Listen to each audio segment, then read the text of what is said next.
Welcome back to Ghost Voice Diaries. Tonight, we bring you a story wrapped in roots, dreams, and something far more sinister. This is The Dreams Beneath the Witch Tree, written by Lowe. Find a quiet place, take a deep breath, and prepare to descend into a nightmare. Mr. Harper, a former parish priest serving the village of Barton, Cheshire. Mr. Harper was relieved of his position by Bishop Gerald Ellison of the Chester Diocese and taken here to Byron House, a home for the mentally disturbed, shortly after suffering an acute episode of hysterical anxiety. There, he came under the direct care of one Dr. George Monroe, the head psychiatrist. Mr. Harper's growing insanity is believed to have been triggered by his inability to accept the loss of his close friend and predecessor, Stephen Adams. Following the death of his mentor, Mr. Harper suffered a rapid decline in both his sanity and his faith that ultimately led to his confinement. Mr. Harper's stay in Byron House was, however, brief, as he vanished from his cell not long after this statement was recorded. Through unknown means, he is thought to have overcome the security staff, brutally murdering one of the junior physicians, Dr. Howard Fleming, before making good his escape. The weeks prior to his flight marked some of the most drastic alterations in his demeanor. The house staff would often report that Mr. Harper's mood would shift dramatically and without provocation, particularly during the nighttime hours. Some of the orderlies even refused to work with him, citing a disturbing smirk that would creep across his face, most often as a precursor to his fluctuating moods. In the months that have passed since his disappearance, I have been able to directly confirm several of the less outlandish claims made in his statement. Some of the events described within, however, are simply too fantastical for me to officially stake my reputation on acknowledging. Others are woefully and worryingly repugnant in their authenticity. There is little doubt that Barton is a strange place. Stranger still is the unsettling grip that it has upon some of the village's residents. There is a tangible miasma of superstition and fear that lurks over the village like a blanket of fog. Outsiders may very well scoff at those who put stock in old tales of witches and werewolves, but to many residents of the village, there is little distinction between reality and folklore. I cannot deny that I, despite being a man of science, find the strange history of Barton seductive and even nourishing, as it is for all those who harbor a secret and inescapable appetite for the weird. One need only walk down certain decaying streets in the south end of the village and take note of the odd symbols and signs that the common folk keep over their doors, to see that a great many in Barton refuse to let the old ways die. During my time at Byron House, I too have seen things that I cannot fully comprehend or provide reason for. I have treated many long-time Barton residents who firmly believe, with a level of conviction not seen in many conventional religions, that the devil makes his grotto in the shadowed woods that crown the edges of the village. I have decided to share Mr. Harper's account of his growing madness in his own words, in the hopes that many in the scientific community will be able to gain an insight into how and why such episodes of insanity come to fruition and how they can be successfully treated. It is also my hope that should any of the stranger occurrences written below ring true for you, then this statement will also serve as a dire warning and lesson in meddling within the affairs of certain circles, who clearly do not take kindly to outside interference. These, then, are the last known words of Benjamin Harper. I don't understand. What more do you want me to say? I have told my story to the police, to the doctors here, and to anyone else who will listen. You have no right to keep me locked up in this place. I have committed no crime and caused no harm to anyone. I would still have my freedom and the village its safety had it not been for a lone passerby spotting me in the darkness of the cemetery on that awful night and alerting the police.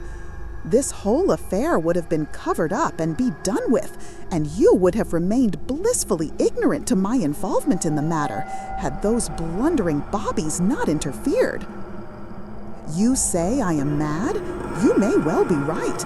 But if you had come to the same conclusions as I did regarding the fate of my poor friend, I am sure you too would have taken some form of desperate action. No doubt the police report will detail the simple facts of the matter. Without bothering to add the nuances that hold the whole affair together, I'm confident that the report will dryly state that in the early morning of December 5th, I, Benjamin Harper, was found in the darkest corner of Barton Parish Cemetery. I was discovered, the report will say, disturbing a suspected burial site. Digging up the cold winter earth below an ancient and twisted wych elm tree, beneath which once laid the remains of a wicked and vile occupant.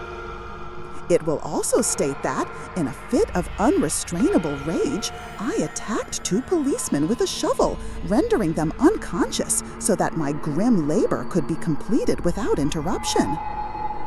It is not my sanity that I fear for now, rather the possession of my feeble mind and the body it is currently master over. For I am now horridly aware that the mind, soul, and body are not as tightly entwined as the so-called experts of medical and spiritual matters believe them to be, but are instead 3 separate spheres of mastery. I can only hope that the truth of my tale is fully appreciated before an all too familiar terror is forced upon my mind. For I now wonder if wickedness and insanity are truly mental conditions or some form of spiritual sickness. Can either be inherited, carried in the blood, and passed on to our descendants? Can they transfuse from parents to their children? If so, what other darkness can be inherited, carried along the roots of our family history? Is it possible that sin itself can plunge endlessly in the crimson rapids of our ancestors' veins, biding its time, patiently waiting for the chance to emerge within the next generation? I confess to you, gentlemen, that I am uncertain as to the authenticity of what I am about to tell you. The terrible truth is that, ever since I came to Byron House, I cannot recall if what happened was but a dream. Even now, I cannot say with any certainty that I am awake or simply dreaming that I am awake. The boundary between reality and hallucination is a frail shroud indeed, and who can say from which side of the curtain any of us is truly peeking? Hark, gentlemen, hearken unto me. I beseech you to take heed of my words. There is something wicked out there in the backwoods and borders of our village. Though its earthy fetters have been laid to waste, the potency of its spirit lingers. In time, it will find a new home and set its powers against us. For the sake of my soul, as well as the soul of my dear friend, I will now try to recount for you in detail that blasphemous chain of events that led me to the grave of Francis Ellis Pendle, the occupant of that hidden burial chamber, and immerse his body in acid until nothing but bubbling black sludge remained. Stephen Adams had been a family friend for as long as I could remember. A devout man of God, he had been the local vicar since I was a young boy and was very much loved by the community he served. He never married or had much in the way of a family of his own, and as such, I think he had always looked at me and my mother as his own flesh and blood. In the twilight of my teenage years, my father sadly passed away from a heart attack, and my relationship with Stephen grew stronger, forming a bond that nurtured me into manhood and shaped me into the person I am today.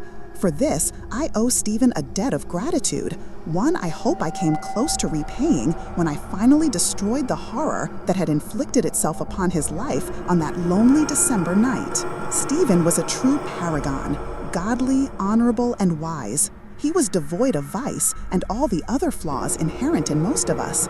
I never once saw him grow angry or fearful or dispassionate at any point, save towards the very end. Despite his almost saintly behavior, the man was also incredibly human and very much interested in matters of science as well as faith. He had on occasion said that Darwin's theories made a lot of sense, and that he enjoyed reading books covering topics such as biology, as well as chemistry, physics, and history. He was a remarkably well-rounded and well-adjusted man. Not once did his belief in God falter. He was just able to see the sense of how the world worked and blended it into his love of his fellow man and in the Almighty. When I came of age, I decided to follow in his footsteps and join the church myself. I can't say my mother was particularly pleased with my choice, but Stephen was very proud of me, and it was this approval that fueled my desire to serve my God and community just as he did. My mother had never been warm with Stephen, despite how closely he associated with us. I suspected that they had once harbored feelings for each other, and that these had turned sour around the time of my birth. My father had never allowed this matter to interfere with their own friendship, and they had been like brothers right up until my father's last breath.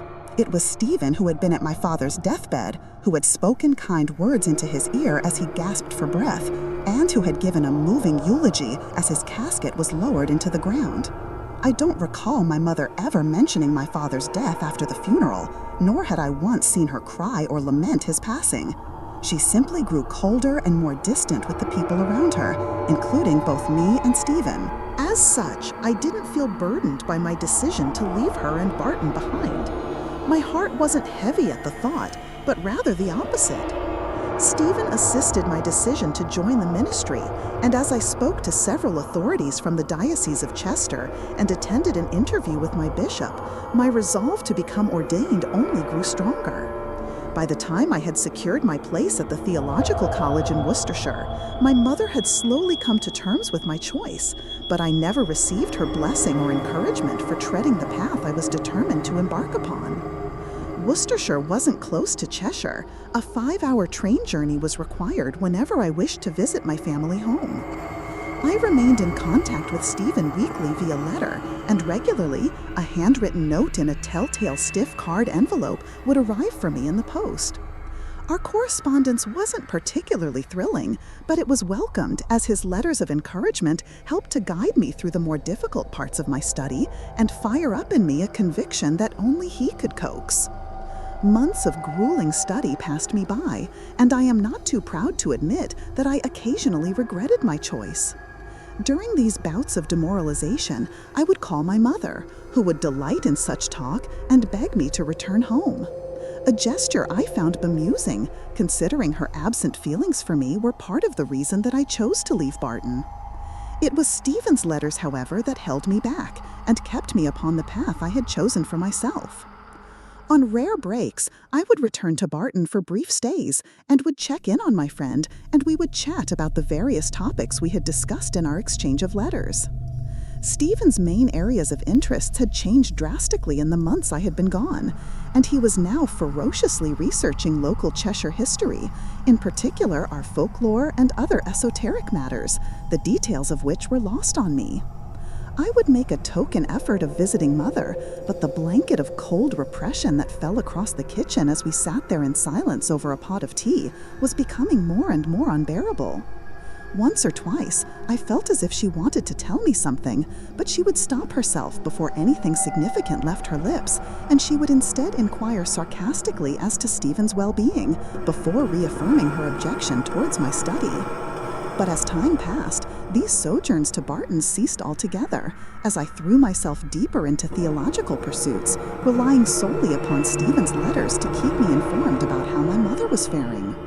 It had been some weeks before I noticed a gradual change to my routine that piqued my interest in matters beyond my own affairs. So engrossed had I been in my studies that I had neglected to notice that Stephen's letters to me had abruptly stopped. I waited a week before sending him a note of my own in hopes of a response, but nothing came. I could only assume that he had become engrossed in study himself, as he had the habit of picking up a new topic and devouring as much information on it as he could before finding a new sphere of knowledge to move on to. To be quite honest, I was focused on my own study, and so welcomed the break in my weekly task of finding something interesting to fill my letters with. This absence of communication lasted just under 5 weeks, when eventually one of Stephen's letters arrived for me on a Friday morning. I was already on my way out, and so opened the letter and read its contents whilst walking to the local parish I was helping to curate at. Dodging traffic and pedestrians alike, I read the note and folded it into my pocket, determined to pen my reply as soon as time permitted. As best as my memory serves me, the much-delayed letter read as follows. Benjamin, firstly, let me apologize for my lack of communication with you over the past few weeks.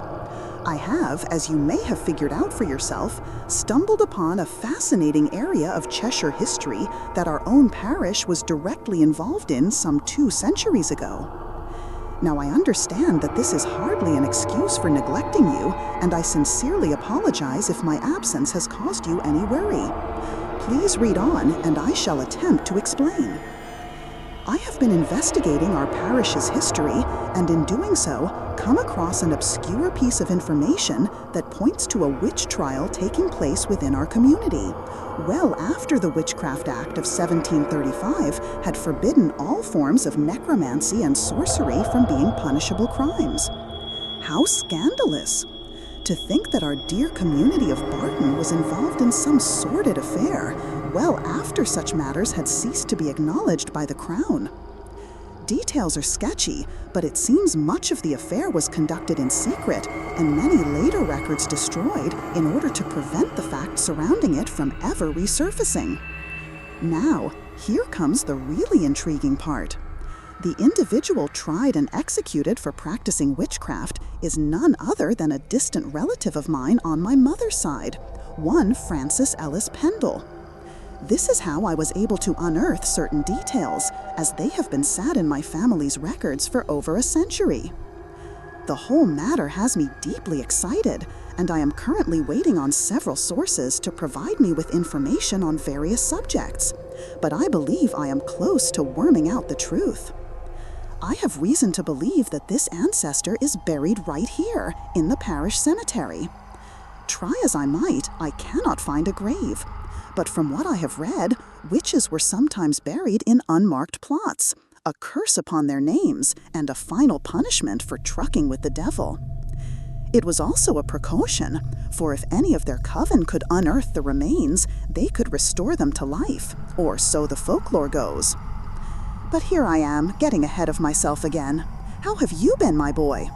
I look forward to hearing about the past few weeks I've missed out on, so please furnish me with all the details. I understand you will be finishing your first year soon, and once you have, I ask that you come to stay with me in Barton for a while, for there is much we must discuss about my findings. Take care of yourself, Benjamin. Yours truly, Stephen. The letter did not unnerve me in the least. It was just like him to find some new topic to obsess over, and I thought little about the matter. Stephen had always been this way. No doubt in his next letter, he would be talking just as enthusiastically about a completely different topic, with witchcraft far from his mind.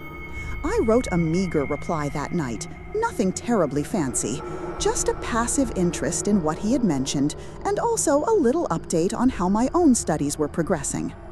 I responded to his invitation to join him at Barton Parish and said that it would be a pleasure to spend some time with him. After my first year was finished, I was able to come home for Christmas. To my delight, my mother invited Stephen to our home for lunch. Christmas itself is a busy time for the ordained, but I was grateful for the snatches of conversation we managed to have. To my surprise, Stephen had not dropped his inquiries into his ancestor and the various Cheshire witch trials, both legal and illegal, that had occurred in the county. In fact, he would speak of little else during my short stay with him. He was particularly excited because he believed he had finally located where Francis Ellis Pendle had been laid to rest. He described to me, in great detail over a brandy, that at the very back of the cemetery, close to where the Gunner's Clough woodland starts to encroach upon the hallowed ground, there can be found a small copse of wych elm trees, so called because witches were once hanged from them. It was his belief that Francis had been interned in the ground beneath one of these trees, a precaution levied against him, as the old folk believed that the roots of a tree would pin the witch's body and soul in place, denying either the power to rise from their grave and avenge themselves upon the living. The next morning, he took me out to see the copse where he suspected the final resting place of his witch ancestor lay. Even in the daytime, it was a dark and blasted place.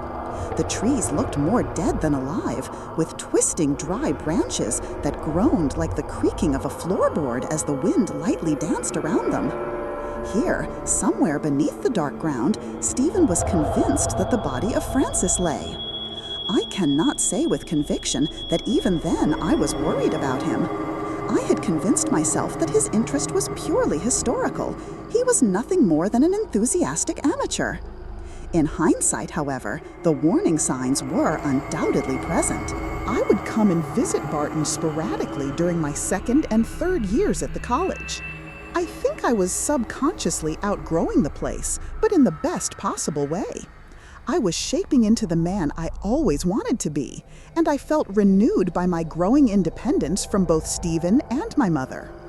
It was during the last part of my ordination, my final year, that I first heard the growing rumors regarding Stephen and his radical change in behavior. The source of such gossip came from none other than my mother. There was a certain sense of satisfaction in her tone upon informing me of the various distasteful exploits that Stephen was being accused of. He was now apparently drinking heavily and had been spotted meeting with certain unsavory types after dark. Strange visitors had been seen in the cemetery, always at night. He was, she said, keeping company with odd strangers who spoke in foreign tongues and who wore bizarre clothing. Loud, violent behavior in the middle of the night was becoming a regular occurrence for his neighbors, as voices were heard emanating from the church house at all hours. There was even talk that several pets had gone missing in the village, in particular Mrs. Zaibovich's tabby cat, Cleo, and Old Man Slater's greyhound, Basil. The latter was known to roam freely around the village and was almost always in constant trouble, tipping over rubbish bins and chasing Jack Duncolf's chickens. Some people assumed that the dog had either run off or been hit by a car, but a fair number attributed a more ominous reason behind the dog's sudden vanishing.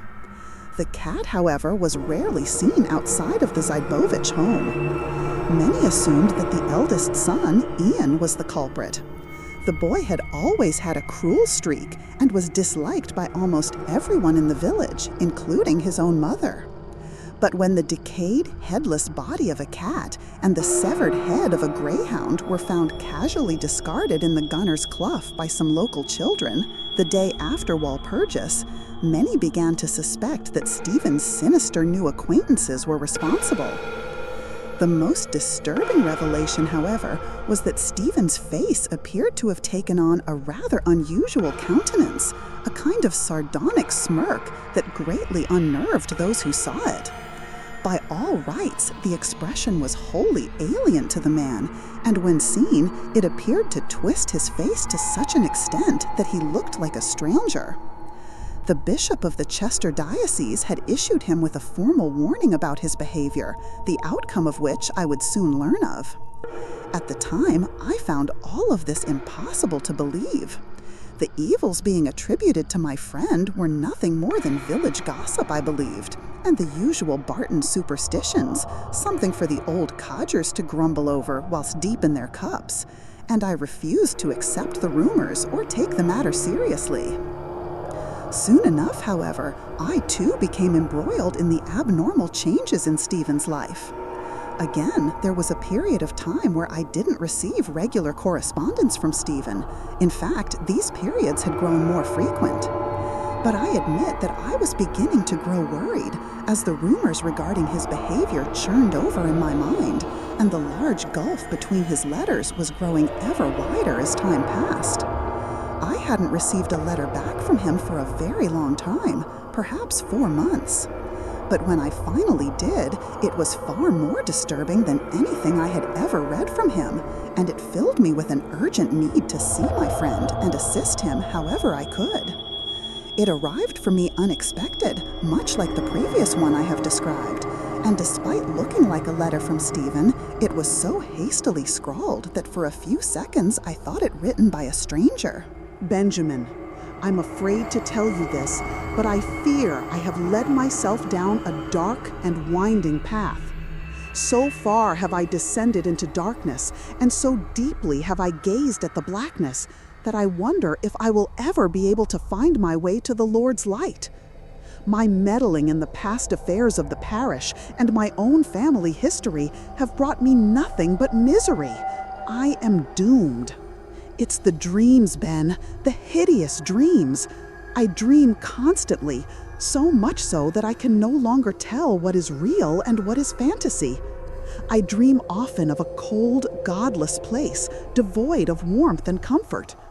Above me, I see twisting black roots worming their way slowly towards me like serpents. Try as I might, I cannot move my arms and legs, for my body is confined to a casket, a buried, rotting, maggot-infested casket. When I finally awake, the clock by my bedside always displays the same time, 3 a.m., the witching hour. By the time you read this, I may not be at the parish. I must leave this place, leave Barton, and never return. I have some dire matters to attend to. Most importantly, I must return that which I have called. He has his own black designs, and I must ensure that they never come to fruition. In my more lucid moments, I am formulating a plan, but I must be prudent, lest he suspects me of acting. I must be decisive and deliberate in my actions and conceal all evidence from him before the sun sets and his time begins. He has his means, that is beyond doubt, but I also have mine. I know of certain antique formulas and signs that can ward off his spirit, potent as it may be. Once I am sure that this evil is returned to the cold ground, his remains must be destroyed. Fire is no good. It will leave too much intact. It must be something stronger, something that will obliterate him until there is nothing left. I will then take my leave. I have already spoken with the bishop, and we both agree that you are ready to take my place, Ben. May you be a better guide to the people of this parish than I. Ben, if I fail in my endeavors, I can offer you only this warning. Fear that which lurks beneath the witch tree. Do not invite it in, for it will make for itself a home within you, and through you work its black magic. It will invoke those who lurk at the threshold, those unnameable blasphemies from the great outside. And then, my friend, we are all ruined. God bless you, Stephen. To say that this letter disturbed me greatly would be a gross understatement. I had never known my friend to be so worried or panicked over anything in his life, and yet here he was, telling me that his very soul was in jeopardy. I spoke with my superiors at the college, but I did not show them the note Stephen had sent me. I feared that should anyone else read the note, they would question his sanity, and that might put into motion a whole course of events regrettable to the man's already frayed reputation. No, best I speak to him first and get to the root of the issue. A few days later, I was on a train and bound home for Barton. I disembarked at the nearby Eastwich station and caught a rickety old bus into the village, arriving around midday, and hastily made my way in the direction of the parish church. Benjamin, I'm afraid to tell you this, but I fear I have led myself down a dark and winding path. So far have I descended into darkness, and so deeply have I gazed at the blackness, that I wonder if I will ever be able to find my way to the Lord's light. My meddling in the past affairs of the parish and my own family history have brought me nothing but misery. I am doomed. It's the dreams, Ben, the hideous dreams. I dream constantly, so much so that I can no longer tell what is real and what is fantasy. I dream often of a cold, godless place, devoid of warmth and comfort. Above me, I see twisting black roots worming their way slowly towards me like serpents. Try as I might, I cannot move my arms and legs, for my body is confined to a casket, a buried, rotting, maggot-infested casket. When I finally awake, the clock by my bedside always displays the same time, 3 a.m., the witching hour. By the time you read this, I may not be at the parish. I must leave this place, leave Barton, and never return. I have some dire matters to attend to. Most importantly, I must return that which I have called. He has his own black designs, and I must ensure that they never come to fruition. In my more lucid moments, I am formulating a plan, but I must be prudent, lest he suspects me of acting.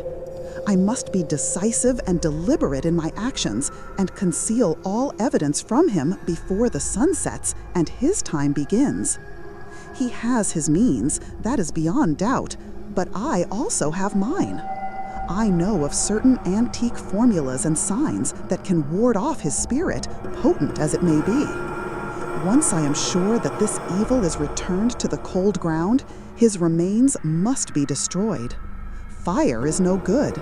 It will leave too much intact. It must be something stronger, something that will obliterate him until there is nothing left. I will then take my leave. I have already spoken with the bishop, and we both agree that you are ready to take my place, Ben. May you be a better guide to the people of this parish than I. Ben, if I fail in my endeavors, I can offer you only this warning. Fear that which lurks beneath the witch tree. Do not invite it in, for it will make for itself a home within you, and through you work its black magic. It will invoke those who lurk at the threshold, those unnameable blasphemies from the great outside. And then, my friend, we are all ruined. God bless you, Stephen. To say that this letter disturbed me greatly would be a gross understatement. I had never known my friend to be so worried or panicked over anything in his life, and yet here he was, telling me that his very soul was in jeopardy. I spoke with my superiors at the college, but I did not show them the note Stephen had sent me. I feared that should anyone else read the note, they would question his sanity, and that might put into motion a whole course of events regrettable to the man's already frayed reputation. No, best I speak to him first and get to the root of the issue. A few days later, I was on a train and bound home for Barton. I disembarked at the nearby Eastwich station and caught a rickety old bus into the village, arriving around midday, and hastily made my way in the direction of the parish church. Several locals recognized me, and I had to pause momentarily for a few quick exchanges before resuming my journey. I did my best not to look panicked and to keep my gait to an acceptable stride as I gave each passerby my time. But deep inside, I was overcome with a crippling dread that only increased as I neared my destination. When at last I arrived at the church gates, I found them closed but not barred. Pushing their heavy iron frame inwards, I walked past the small stone fountain, which was bone dry and not flowing with the gentle trickling sound that usually welcomed visitors. The surrounding benches that crowned the fountain were empty, as was the entire churchyard and cemetery. I couldn't help but notice the serene yet disturbing quiet of the place as I headed straight for the church doors, which were worryingly locked. I looked around, puzzled. Stephen should have been inside and getting ready for the evening service. I picked up my bags and made my way around the church and towards the small residence at the back where Stephen lived. The front door, like that of the church, was locked. The curtains were open, and I peeked inside, but could see no signs of life. I then did a quick tour of the perimeter, knocking and calling on every door and window before turning to the front. I assured myself that there must be a perfectly mundane excuse for him not being present at the church, and mused that maybe he was out picking up provisions from Littler's store on Townfield Lane. The relief of such a normal explanation was abruptly shattered, however, by the gruff and familiar voice of a man barking out to me from the direction of the cemetery. "Vicar's gone, Ben, and I don't suppose he's coming back anytime soon." I cocked my head in the direction of the voice and called out, my words feebly battling the expanding gusts of wind that were coalescing piles of brown autumn leaves, causing them to dance around the dry gray fountain behind me. "Is that you, Ted?" I called out, already knowing the answer to my question. To meet my reply, the tall and wiry frame of old Ted Quilt slowly emerged from behind a large headstone. He had a small shovel in one hand and was no doubt tending to the earth around the cemetery, just as he had for as long as I could recall. Despite the autumn chill, he wiped sweat from his brow and waved at me before picking up his tools. As he made his way towards me, his long white hair and beard billowing in the wind, I could not banish thoughts of the old pagan gods from my mind. With his towering height and wizened but friendly old face, he reminded me of Woden, the chieftain of the gods and leader of the dreaded wild hunt from the old Saxon legends. Sorry, Ben. Didn't scare you, did I? I heard you come in. Well, I heard the gate clang. Figured I'd let you look around before speaking up. No, it's quite all right, Ted, I replied. What did you mean just now? That Stephen was gone and wouldn't be coming back? Best if you come inside, boy, he said solemnly. The vicar left me some instructions for you and the keys to his house. Come on, I'll make us some tea. He rested one of his giant hands on my shoulder. I won't lie to you, Ben. I've got some queer things to tell you.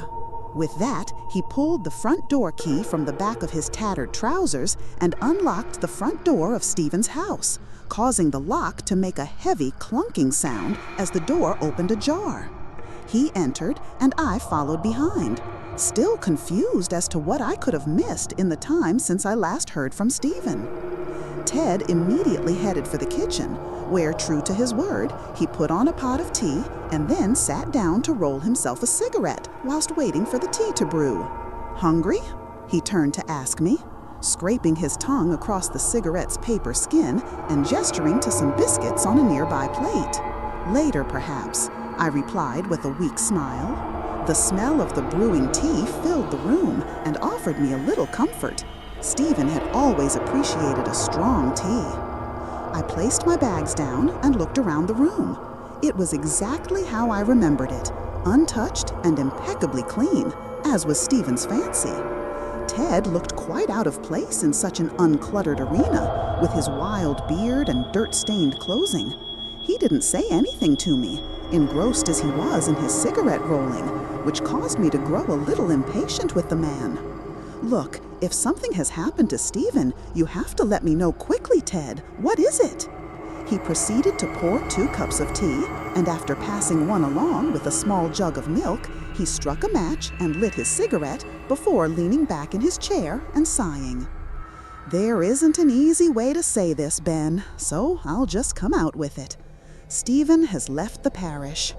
His ways, shall we say, over the last few months have been unnerving many of the parishioners, and the bishop felt it was in everyone's best interest that he takes his leave, at least for a few months. I nodded, not so much in agreement, but simply out of shock. I reached into my pocket and pulled out the last 2 letters Stephen had sent me and handed them over to Ted, who placed his cup on the table and took them into his huge hands without saying a word. He stroked his snow-white beard whilst intermittently nodding and sighing as he slid from page to page, occasionally rereading a section and then nodding once more. Once finished, he handed them back to me, picked up his cup, and took a sip, straining the brown liquid through his beard. "Do these letters mean anything to you?" "A little," he said. "He was talking about that bloody witchcraft business an awful lot. I knew some of what he was talking about, especially those trees out back, past the graveyard. I used to play around the Gunner's Clough as a boy, and there was always tell about how evil that place was. You're from Barton. You must have heard the old tales about ghosts and goblins, and how old Saltpeter would get you if you lingered too long past sundown." "Saltpeter," I replied with a smile, recalling the childhood memory of how my grandfather would warn me of entering the Gunner's Clough after dark. "You stay away from those woods, boy," he would say. "Saltpeter, Salty Pete, some call him. On 3 legs he goes. He'll trick you into the woods using the voice of someone you know." "That's just an old wives' tale, Ted," I finally replied. "Stephen would never have taken such talk seriously. Imps and witches' familiars. It's just childish superstition." Well, I can't argue with you there, Ben, he said, taking another sip of his tea. But it was more the weird changes in his nature that I wanted to talk to you about, not all this witchy nonsense. He tapped the letters on the table, as if to emphasize how little he thought of their contents. Such as, I said, picking up my own cup. Well, a couple of folks rumbled him good to the bishop over his nightly doings. They say he'd been calling regularly with shady types from Eastwich, and that he was involved in some missing money here at the parish. Quite a sum if folk are to be believed. Then there's the strange sounds and stranger lights coming from the cemetery. My mother was telling me about this weeks ago, I added. I didn't want to believe her. She's never been too keen on Stephen. Not just that, Ben. It was his whole manner. He just stopped giving a damn about the community, grew slack in his duty, and you know that's not Stephen. He turned into this cruel, morose man, almost a complete stranger, really. Unsettled a lot of the locals. He took a few more sips of his tea and finished his cigarette before continuing. So, there was a village meeting, and with the agreement of the diocese in Chester and the bishop, it was decided that he should leave us. Can't say I know where he's gone, but I reckon they'd want you to take over his duties, if you're willing, at least until the bishop can find a replacement. He stood up and opened a nearby drawer, producing a sealed letter. It bore the mark of the Chester diocese. Opening it, its contents confirmed what Ted was hinting at. I didn't know what to say. I was supposed to start my tenure as a curate under Stephen, not become the village vicar. Why didn't Bishop Ellison speak to me directly about this? I said. Ted simply shrugged before continuing. There's something else you should know, Ben. You brace yourself, because what I have to say next is going to upset you. I stiffened my back in response and allowed him to continue. Some believe that Stephen may be dead. I opened my mouth to reply, but he raised his hand. Let me finish. I said some believe he may be dead, but that doesn't make it so. Nonetheless, no one has heard hide nor hair of him since he left. Phil Crouch heard a rumor that a man who looked just like Stephen had been spotted down by the locks a few nights ago. You know, the ones on the river, down past the canal that runs through Blackcroft. He was ranting and raving, Stephen that is, almost as if he was having a quarrel with himself. Well, Phil says he came out to see what the fuss was, and he swears hands down that he saw Stephen throw himself into the locks. He told the local bobbies about what he seen, but they couldn't find anything amiss.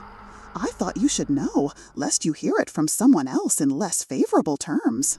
I felt my world come crashing down around me. This was too much for me to absorb at once.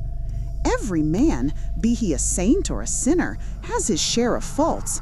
But to hear of these developments, coupled with the last letter Stephen had sent me and the news that he may have killed himself, not to mention the expectation that I should take his place at the parish? I'll need time to think about this, Ted, I said, standing up slowly. He nodded and finished his drink before standing himself. I understand, he replied. Look, no one is expecting you to hold a service or anything. The whole village knows the situation, and I just think they and the council are glad to have you here. You won't have to perform any public services, not until you are good and ready at least. No doubt a replacement will be found before too long. And try not to worry too much about what Phil Crouch says. You know him, stupefied with drink half the time. I'm sure Stephen is fine. He's probably just taking the time he needs. He pointed to the keys on the table. These are yours until it's all sorted out. Look, I best get back to work out there. If you need me, just say so, but I hope you'll stay. Patting me on the shoulder, Ted left, leaving me sat alone in the kitchen. My mind was ablaze with confusion and doubt. Just what chaos had I returned to? It took no small amount of time for me to settle into the house. I avoided going into town at all costs and only received the minimal amount of visitors, many of which were only at my door seeking gossip. I quickly dismissed the worst of them and focused instead on the genuine well-wishers and sympathizers, of which there was depressingly few. Apart from Ted, the only person I spoke to regularly was my mother, who was less than supportive with the whole matter and only offered a few snipes about the man I had come to think of as my father. I spent the rest of my time in the church, taking care of daily chores and wandering around the cemetery, where I would occasionally bump into Ted and have a short, pleasant, though sterile conversation about the weather before moving on. The days were growing colder, and I would frequently bring him hot tea and food as he worked relentlessly on maintaining the church grounds, especially those close to where the feral brambles of the Gunner's Clough constantly encroached. He wasn't bad company by any means, but as the days turned into weeks, we found less and less to talk about. I also kept in constant contact with Bishop Ellison, who offered me all the support he could in running the parish. He was confident that a replacement for Stephen would be found quickly, but was very sensitive about discussing it in detail, knowing just how close he had been to me. It was during one of these many daily excursions around the churchyard that I decided to revisit the wych elm trees that Stephen had once shown me. I had explored most of the large open cemetery and decided to walk around the far back end which borders with the Gunner's Clough. I cannot state with any clear conviction what had possessed me to walk along that lonesome and lonely stretch of graveyard, crammed as it was with crumbling tombstones, the names of their occupants long since worn away by the passage of time. In the shade of those large forsaken trees, there rested some of the oldest and most decrepit headstones in the whole cemetery. Many of them leaned at steep angles, and some had toppled over entirely, their surfaces now home to moss and lichen. I passed each in turn, trying in vain to make out the names and dates that had been washed away by the relentless rain of northwest England, until I came across the wych elm trees once more. Nestled at the very back of the copse, deep in the shadows of a particularly diseased-looking tree, I could see a patch of ground that appeared to have been freshly excavated. I made my way closer and stood in front of it, noticing that a small carved stone had been half submerged in the recently disturbed soil. It was green and furry with moss.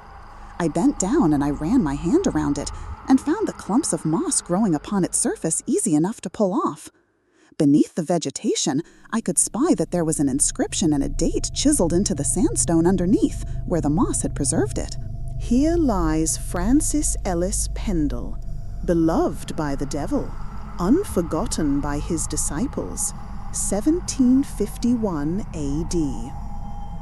The carving was undoubtedly old, and despite the protection afforded to it by the moss, it was still eroded and worn away in parts. As I pulled the stone out of the earth, I noticed a newer, fresher-looking carving on the back. It was an odd shape, some kind of hieroglyph. It's difficult to truly say just what it was. It appeared somewhat similar to a pagan pentagram, but the lines were broken, resulting in a series of independent points, in the middle of which there sat what looked like a lozenge-shaped eye. In place of a pupil, there was instead a small flame-like shape.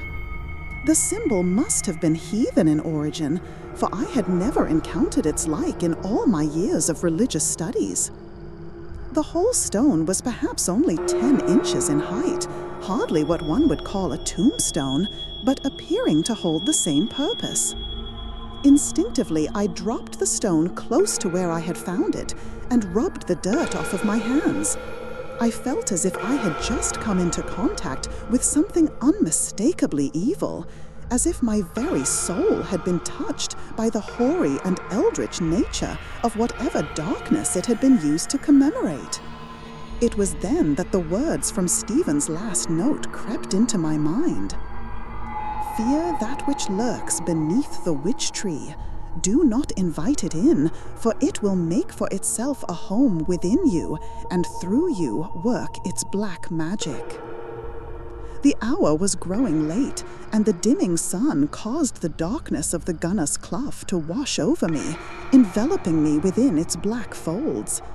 I had no desire to stay in that place, and hastily made my way back to the house, determined to reach it before the sun disappeared behind those vile trees.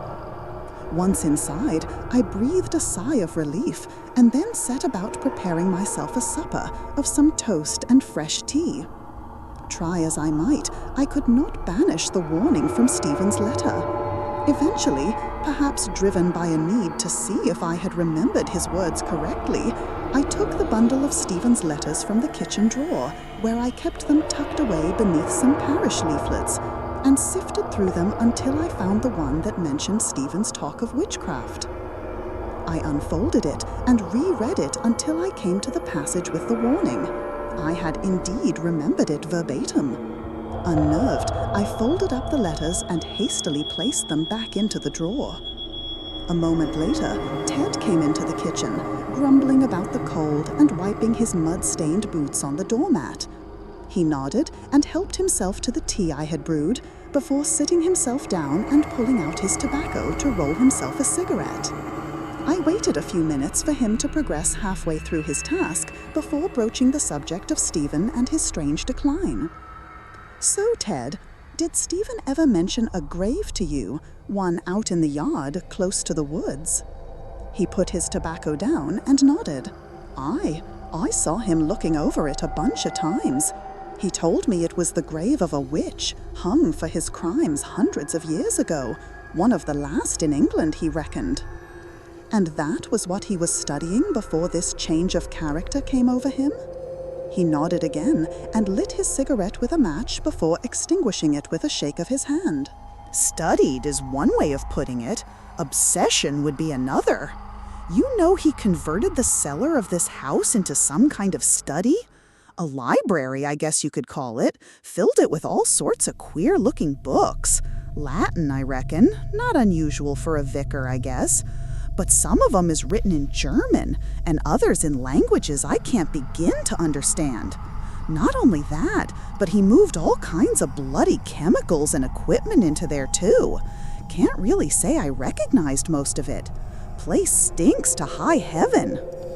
"Is it still there, in the cellar?" I asked.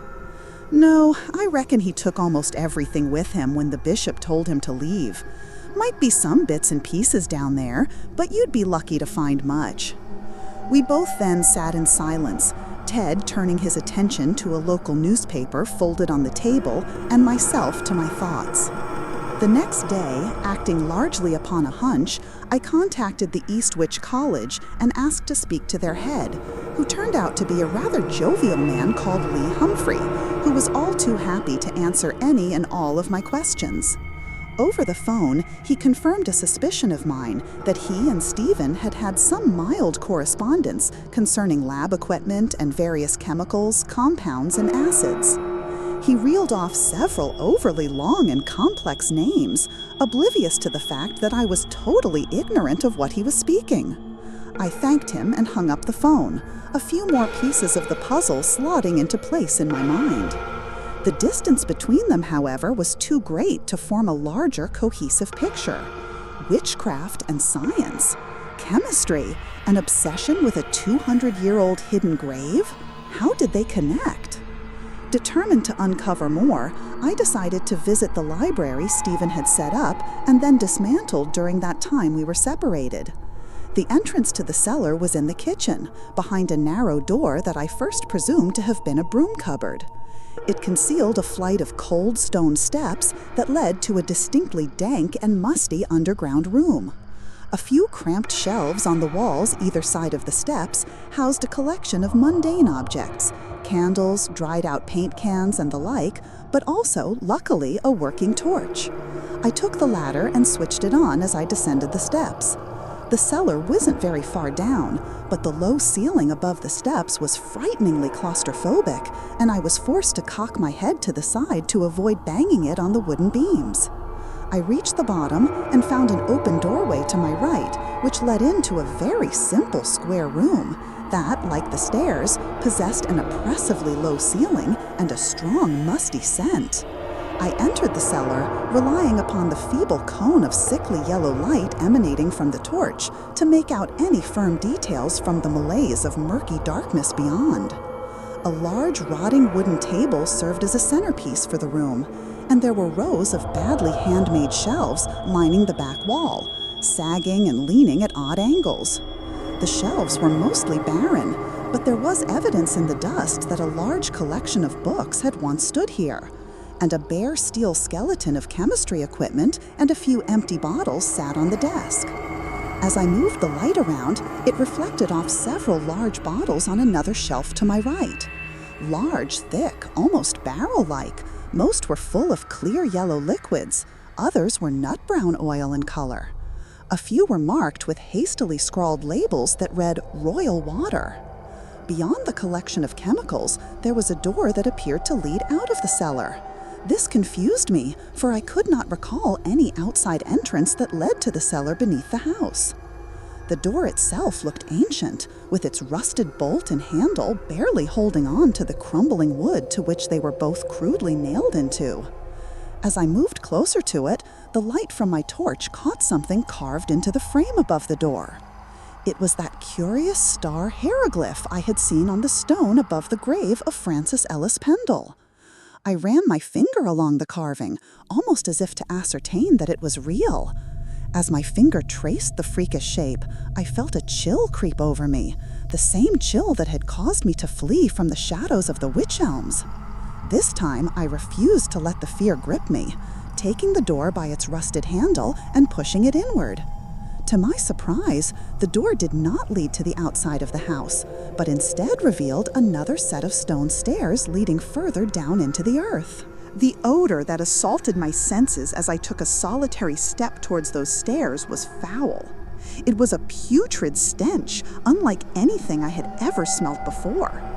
If I was to describe it as an ungodly mixture of some acidic compound and rotting excrement, I would be on the verge of doing justice to that malignant, invasive scent.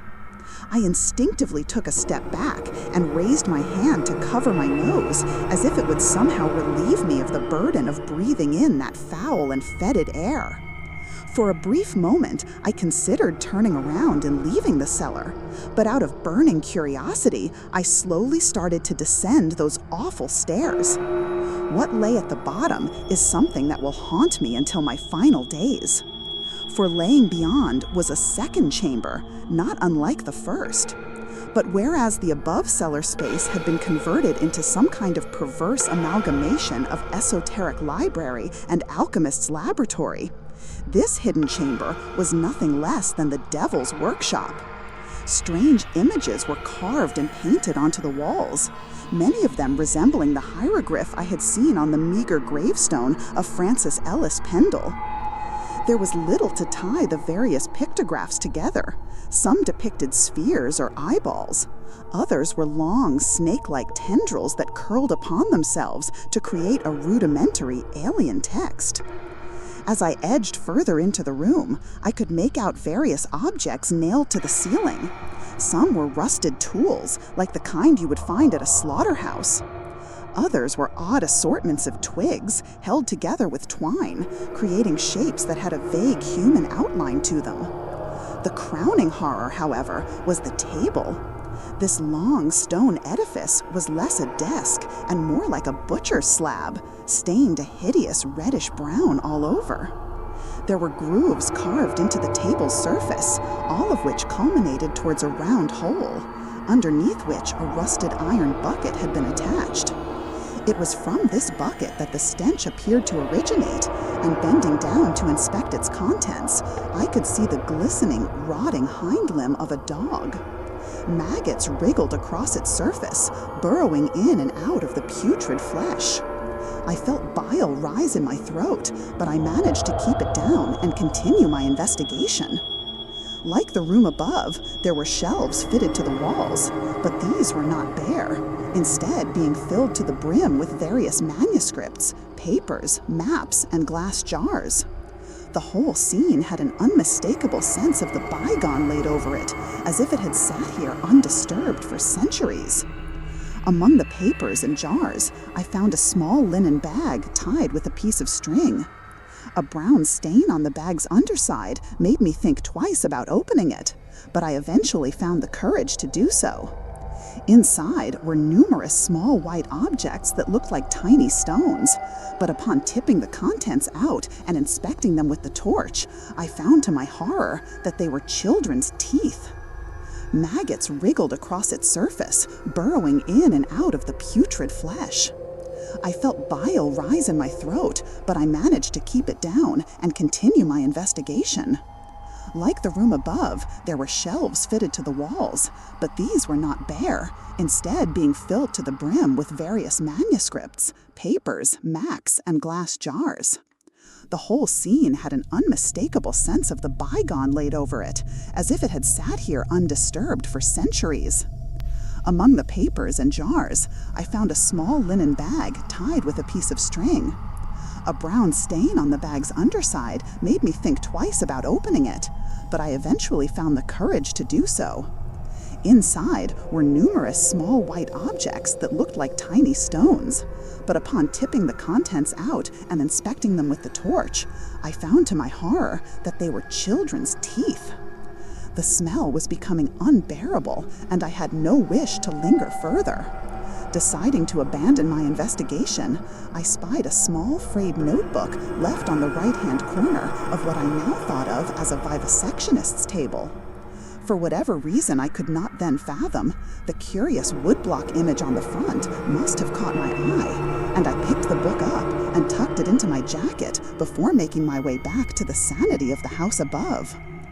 I immediately removed my jacket and threw it onto the kitchen table, disgusted that the terrible stench from below had somehow attached itself to me like a parasite.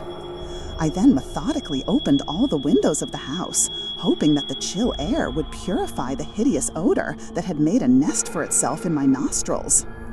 Tired, my poor mind swirling from the revelations of that hypogean realm, I eventually collapsed onto my bed and succumbed to exhaustion.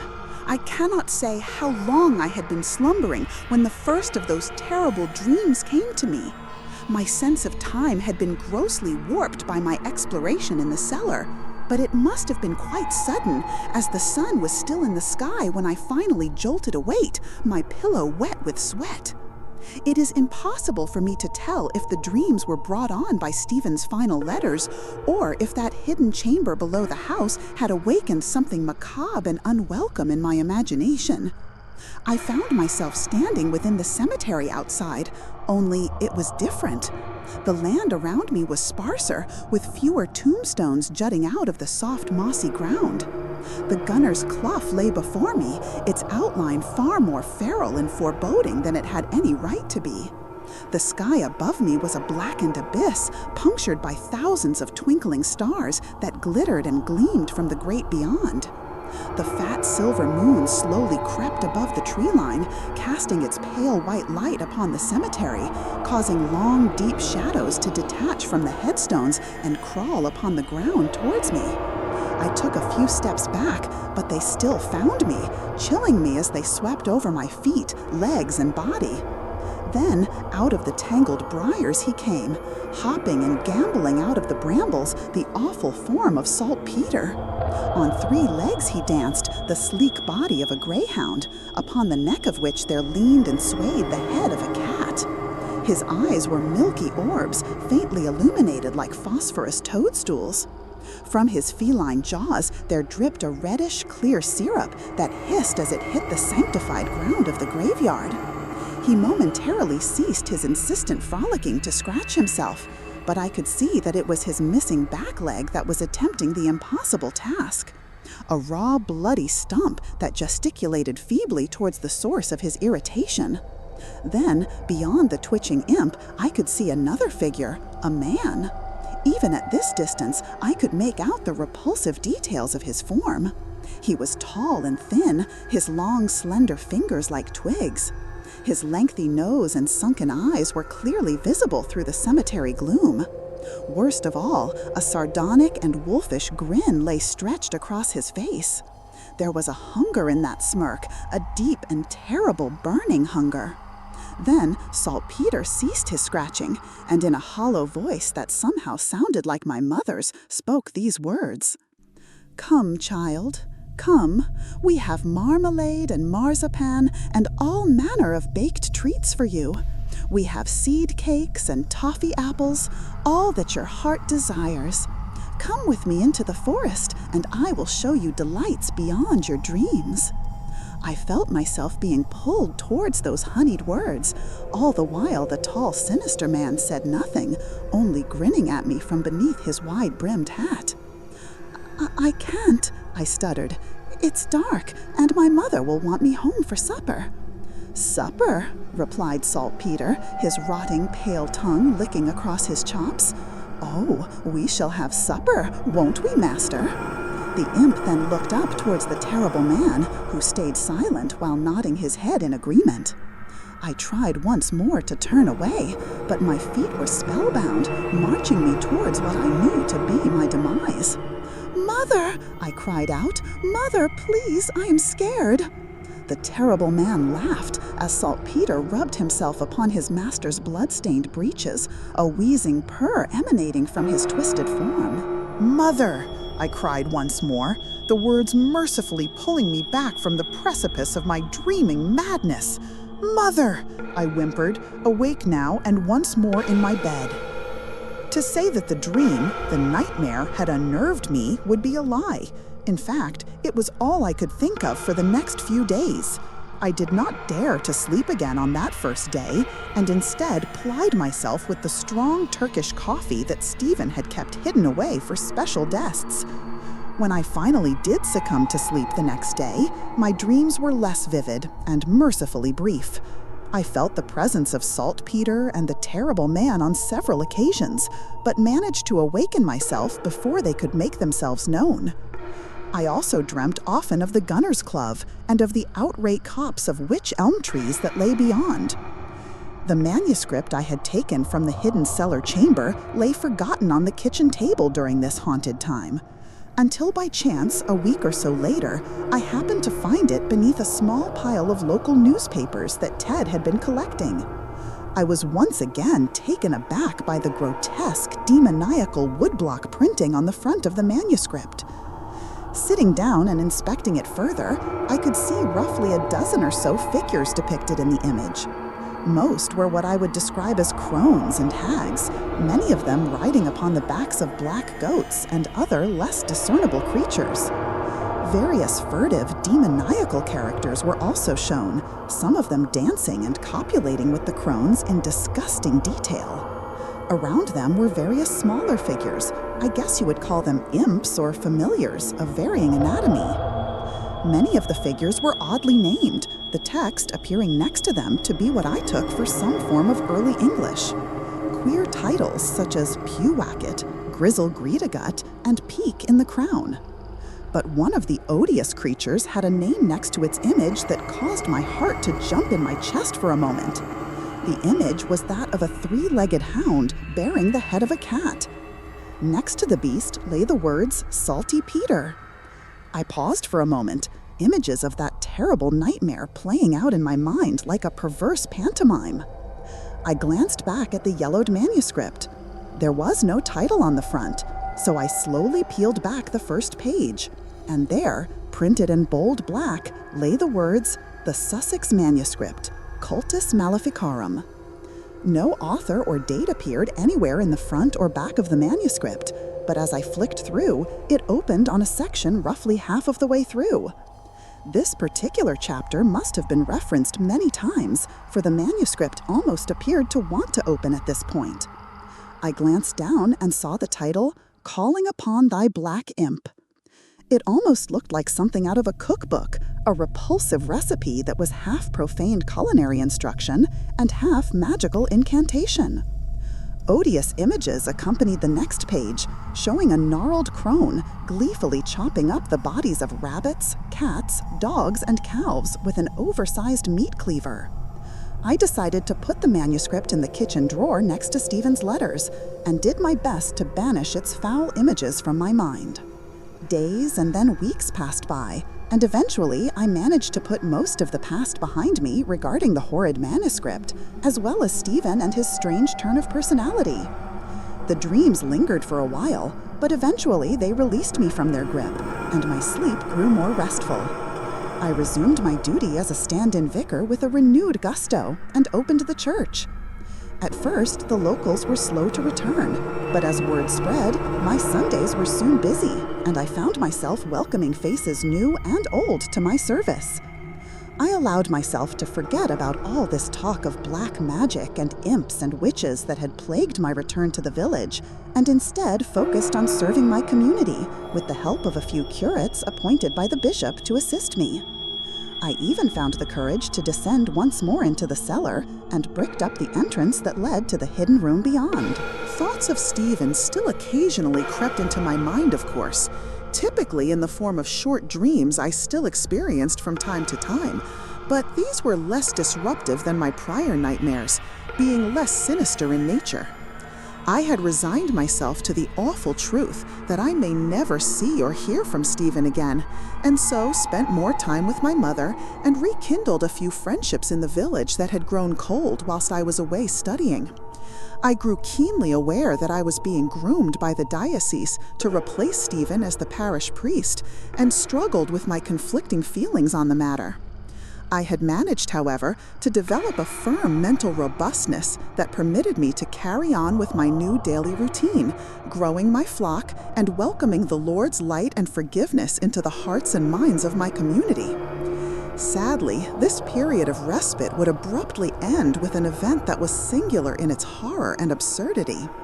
It was an event that, at a certain time in my life, I would have welcomed wholeheartedly, but now it was one that filled me with an inescapable cold dread.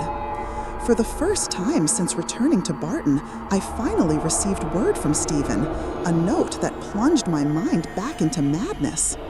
The letter was from Stephen, but this wasn't obvious to me immediately, as it lacked not only the hallmarks of his handwriting, but also that of any normal, sane human being. The writing was a mere scribble, childish and scratchy. The cramped script appeared as if it had been fighting with itself as it spilled onto the page in a vain effort to form some kind of discernible legibility. The paper itself was also odd. It appeared to have been torn from a book, as the printed stamp, property of Barton Library, appeared on the opposite side. The paper was also slightly damp, with water stains and a strange grit-like sediment dotted around the written words. The content of the note, as best as I care to remember, was as follows. Ben, don't have long before these hands are not mine. Manage to make it back to my body. I can feel him pulling me back to his. Don't think I can escape again. I will try. Do one last thing for me, I beg you. Beneath the tree, I am beneath the tree and in pain. His spirit is free now. It wants you. My body no longer suitable. Yours is better. I beg you, dig up the earth under the tree. Take what you find beneath and burn it. Not fire, must be acid. Take the royal water and drench his remains in it. None of the essential salts can survive. Do you understand? He can return if you use fire. Dying slowly in the ground, I cannot stand the blackness anymore. I am myself for a few moments, back here in my own rotting body, to write and bring you this note. Soon I must return to the soil. My own fault. I called him, and he answered. I'm so sorry for bringing you into this madness. Do as I ask. Stephen. The note must have been hand-delivered, for it lacked a stamp or even an address on it. It was simply a folded-up piece of paper with Ben scrawled on the front in the same spidery penmanship. I needed some fresh air to clear my mind after reading the baffling note, and took a brisk walk through the village. The vanishing sun was pleasant enough, but it was punctured cruelly by a cutting wind that caused my skin to shrivel with goosebumps. The village was quiet, and I saw only a few locals as I walked a loop around the village, starting at Townfield Lane, and then along Runcorn Road, and finally back up Liddit Lane and towards the church. There was so much chaos flowing in my mind that upon returning home, I simply collapsed into a chair at the kitchen table and lay my head down. It weighed heavily upon my heart that Stephen was out there somewhere, either a drooling madman or the victim of some black sorcery that I could barely bring myself to give credence to. But if God and his mighty kingdom were real, as I had been raised to believe, then surely the devil and all the denizens of the pit must be also. This affair did not strike me as madness. There was a revolting authenticity to it, not to mention an alien element that my mind struggled to grapple with in its complexity. As the sun sunk upon that day and gave birth to the inevitable darkness, I found myself drawn to the decanter of brandy that Stephen had kept in the lounge and indulged myself heartily of its warming contents. The fire conjured in my throat by the liquor was very much welcomed, and by the time I had polished off a fourth glass, I was very much under the sway of hypnosis and carried myself numbly to my bed. For the first time in weeks, the dreams returned. I tossed and turned all night, unable to settle. My brain buzzed with 1,000 thoughts as half-imagined fears danced in my mind's eye. There was a horrid semi-realization that my slumbering form was being watched, and more than a few times I felt my spirit lift out of my body and float above my bed. From this observation point, I could see a dark figure standing in the shadowed corner of my room, his eyes glaring at my sleeping body with an alien hunger. I saw Saltpeter, that hideous abomination, leap upon my bed and paw playfully at my lips. "This one will do nicely," the imp then spoke, once more in a voice that sounded like my mother's. "This one, master, and then we are free." When the morning sun blissfully shined through my bedroom curtains, I was able to banish the night's dread back to whatever foul pit it had spawned from. But each night they returned. I held sermons for the following fortnight, designed more to comfort myself than my community. I spoke with fiery conviction how Jesus had defeated both death and the devil, and how with his love there was no evil on the earth that could not be banished. This settled my nerves somewhat, but the comfort of normalcy that I craved eluded me. A few days after receiving his crude note, I learned with great dismay that Stephen's body had been found on the Blackcroft Heath. Though his bloated corpse had been discovered some distance away from both the canal and the nearby river, the coroner ruled his cause of death as drowning. The funeral shortly followed, and I decided to lead the service, despite the bishop offering to take that burden from me. The turnout was higher than I expected, which comforted me, and I even saw my mother shed a few tears for our village's departed vicar. Eventually, with both the terrible dreams and Stephen's demise weighing upon me, I made the decision to step down from the parish and to leave the church entirely. What had once been a dream was rapidly transforming into an unending nightmare. I planned to leave Barton altogether, to never again step foot within its haunted streets. I had concluded that the village was not a good place to linger, and made plans to relocate to Manchester. This decision, final and resolute in my mind, did manage to bring some comfort, and I allowed myself to hope that this whole affair would one day be behind me. I didn't inform the bishop. I was concerned that he would try to convince me to stay. I gave myself no longer than 2 months to wrap up my affairs and then inform the diocese of my decision. As fate would have it, that decision, along with many others, was stolen from me on that awful night that was to come. The renewed sense of peace brought on by my impending resignation and relocation might have lasted had that crowning horror not invaded my world on that dark December night.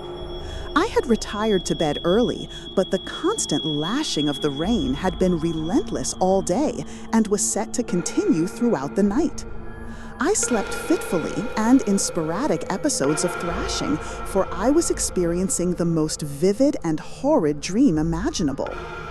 I dreamt of being confined, bound in the darkness. My arms worked, but my legs felt numb and lifeless. I struggled ceaselessly to remove myself from this foul bondage, but my body felt like some spindly marionette whose strings had become tangled around my fingers, cutting off the blood flow and leaving them numb and useless.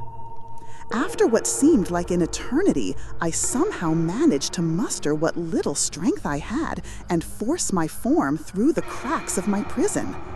I dreamt of pushing upwards, forever upwards, past the rotting wood and the soft, wet earth, past the worms and the matted tangle of endless roots, and finally to the cold, rain-lashed surface above. I awoke suddenly with that last thought, sat upright in bed with cooling sweat pouring down my back, but it wasn't the dream that had startled me awake. As my senses adjusted, I could hear that it was the ringing of the church bells that had mercifully returned my mind from the abyss. The clear and familiar sound of ringing bells pierced the night air, and I glanced at my clock to see it was just past 3 a.m., the witching hour, I thought. I jumped out of bed and grabbed my dressing gown. No doubt the noise would eventually awaken the entire village, and I would be to blame. I raced down the stairs and bolted out of the kitchen door into the chill of the night. I barely noticed the cold rain pelting my face as I ran towards the church. My slippers greedily soaked up the muddy water that pooled around my footsteps, and I shuddered as the cold, damp muck sank in between my toes. Determined to stop the commotion, I fumbled with the keys, but the door was already ajar, and I pushed it open and made my way to the main hall and the direction of the bell chamber. By the time I reached the door, the ringing had mysteriously stopped, and I slowed down my pace. As I bent over to catch my breath, I noticed a disgusting trail of mud and slime snaking its way from the doorway and through the hall. It seemed to lead directly to where I was headed.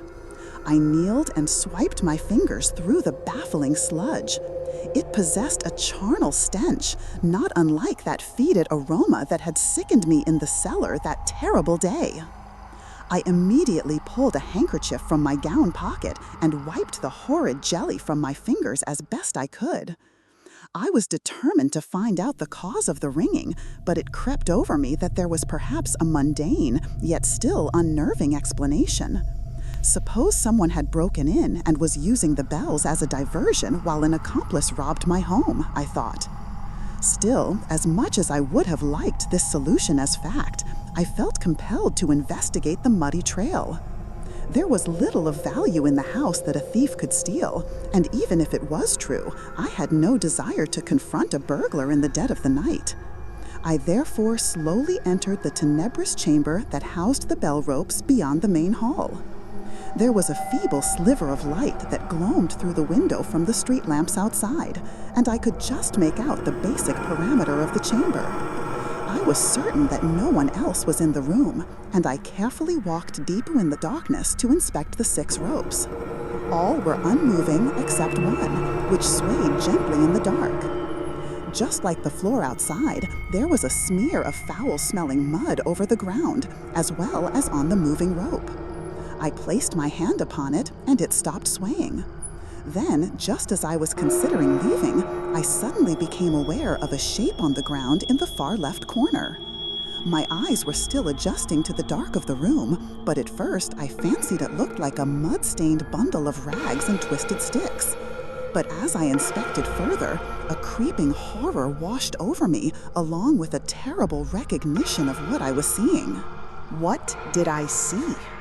That is at once an easy and a difficult question to answer, and is perhaps at the crux of this whole affair.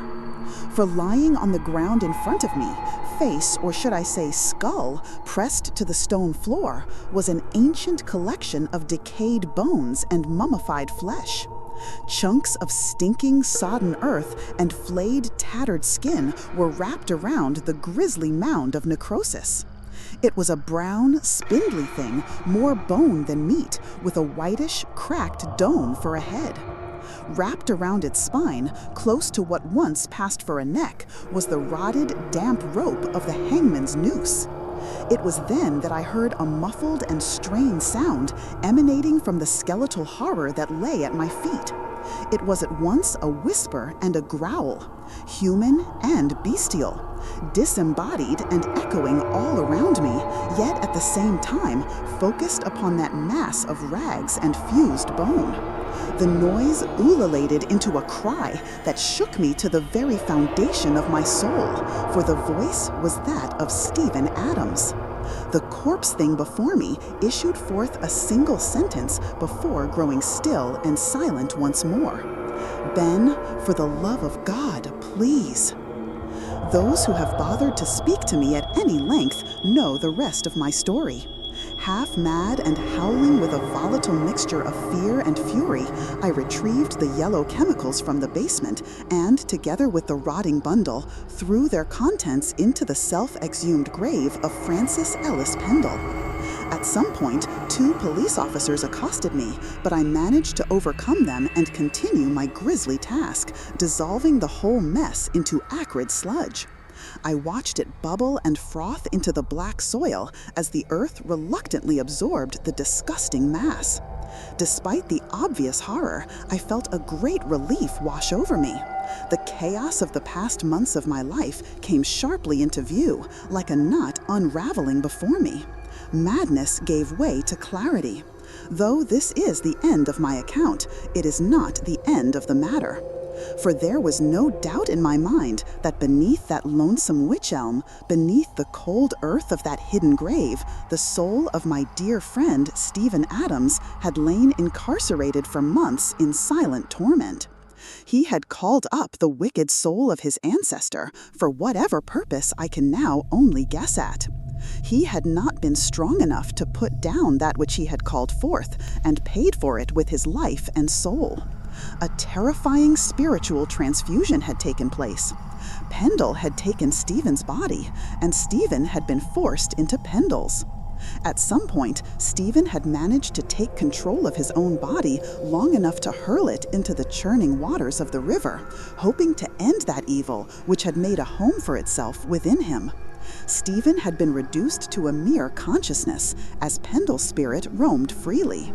As the witch set about renewing his coven and conjuring up his black imps, Stephen's sentient mind, fully aware with its senses intact, understood with abominable clarity that it now inhabited the 200-year-old corpse of Francis Ellis Pendle, he who had been hung for his crimes against God and King. He who had sought to bargain with the devils of the sky and of the earth. He who had slept restlessly beneath the dark soil of the Gunner's Clough, his presence felt by all who dared enter. He who had dreamt of nothing but the torment and wickedness he would unleash upon the descendants of those who had delivered him to his grave. Dreams of vengeance and dark oaths. Those terrible dreams of blasphemy and madness. The dreams beneath the witch tree. That was The Dreams Beneath the Witch Tree by Nick Lowe. If this tale haunted your thoughts, consider subscribing and sharing it with others who walk the night. Until next time, sleep tight and beware of what dreams may come.